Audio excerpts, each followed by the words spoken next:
আশা করি সবাই ভালোই আছেন। আমি গতকাল এবং গত পরশু ২ দিন কুমিল্লা ডিভিশনের বিভিন্ন মার্কেটে আমাদের যে ডিলার পয়েন্ট আছে আমি ওগুলো ভিজিট করেছি।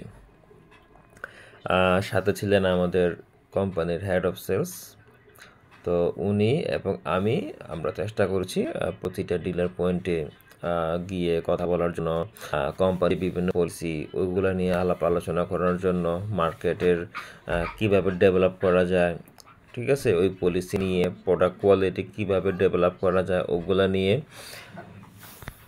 সার্বিক দেশের পরিস্থিতির সাথে সামঞ্জস্য রেখে আমরা কীভাবে আরও ডেভেলপ করতে পারি এই বিষয়গুলো নিয়ে আমরা বিস্তর আলোচনা আমরা করার চেষ্টা করেছি। এই যে আমরা প্রায় 20 জন ডিলারের সাথে দেখা করেছি, হ্যাঁ।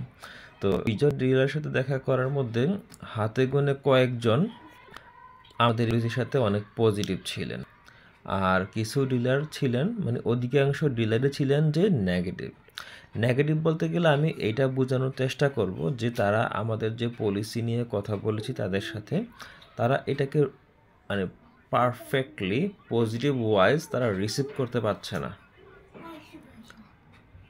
তারা টার্গেট পলিসি শুনেই তারা বলতেছে যে এখন দেশের পরিস্থিতি ভালো না, এখন ডিসেম্বর সেলস কম হচ্ছে, মানুষের হাতে টাকা পয়সা নাই, ব্যাংকে টাকা পয়সা নাই, ব্যাংক লোন দিচ্ছে না, বিভিন্ন রকমের অজুহাত ইস্যু এগুলো নিয়ে তারা শেয়ার করলো। এখন আমার কথা হচ্ছে, আগামীকাল সকালবেলা যদি চালের কেজি 500 টাকা হয়ে যায়, আমরা কি ভাত খাবো না? এক সময় দেখেন 1200 টাকাও কেজি কাঁচামরিচ এই বাংলাদেশে হয়েছে। তার মানে কি আমরা কাঁচামরিচ খাই নাই? আমরা কাঁচামরিচ অবশ্যই খেয়েছি। তো এখন কথা হচ্ছে যে কোনো বিষয়ে আমরা অতিরিক্ত ঘোলাটে করে ফেলি। এই ঘোলাটে না করে ফেলে আমরা বিষয়টাকে বোঝার চেষ্টা করি না। আমি ব্রিফিং দিচ্ছিলাম, দেওয়ার পরে যে এক্সপ্লেনেশনে যাব ওইটাই তাদের সহ্য হচ্ছিল না। তাদের ব্রিফিংয়ে তারা নেগেটিভ হয়ে গেছে। ভাই, ব্রিফিংটা শেষ করি, তারপরে যদি মুক্ত আলোচনা থাকে, মুক্ত আলোচনা নিয়ে কথা বলা যাবে, ঠিক না?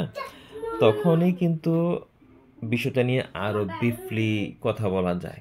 বাট আমাদের দেশের মানুষের দেখলাম যে মানুষ ওই ধৈর্যটা অনেক কম তারা এত ধৈর্য তারা ধরতে পারে না, ঠিক আছে? তো আমার কাছে মনে হচ্ছে যে এই বিষয়টা মানুষের ব্যবসার ক্ষেত্রে আরও অনেক ধৈর্যশীল এবং আস্থার পরিচয় দেওয়া উচিত। ব্যবসার মধ্যে ধৈর্যের দ্বিতীয় কোনো আকার নেই অথবা কোনো প্রকারভেদ নেই। ব্যবসা করতে বসেছেন, ধৈর্য ধরতেই হবে। ধৈর্য ছাড়া আপনি সামনের দিকে আগাতে পারবেন না, ঠিক আছে? তো এখন এই যে যা বললাম আর কি, যে যারা ব্যবসা করেন আমাদের দেশে, হ্যাঁ, আমাদের দেশের বর্তমান পরিস্থিতি তত বেশি ভালো না, ঠিক আছে? মানুষের আর্থিক অবস্থাও ভালো না, তা সত্যি। ব্যাংকে টাকা পয়সা দিতে পারতেছে না, তাও সত্যি।